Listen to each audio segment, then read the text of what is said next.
Di ba si John the Baptist, natatandaan mo? Yes. Nang piniprepare niya yung gawain niya bago dumating ang ating Panginoong Kristo. Alam mo na si John the Baptist, napag-aralan ko, health reformer pala ang parents niya at siya. Yes, totoo yun, Dok. Mabigat. At saka alam mo, Dok, nais lang din namin na bigyan ng liwanag, no? Kasi alam niyo po sa atin pong mga manonood, meron po akong narinig na isang nagtuturo po sa atin pong sa atin pong mga kabataan na yung locust daw. Kasi sinasabi nila na kumain daw si John the Baptist ng insekto na tinatawag na locust.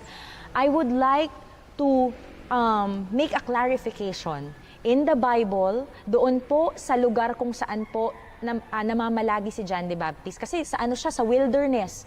Doon po ay marami pong locust tree. At yung locust po na yun ay hindi po insekto, mga kaibigan, mga kapatid. It's not a locust insect. It is a locust tree. That's why si John the Baptist, he is truly a health reformer. He is a vegetarian. At the same time, napunta ako ng Israel.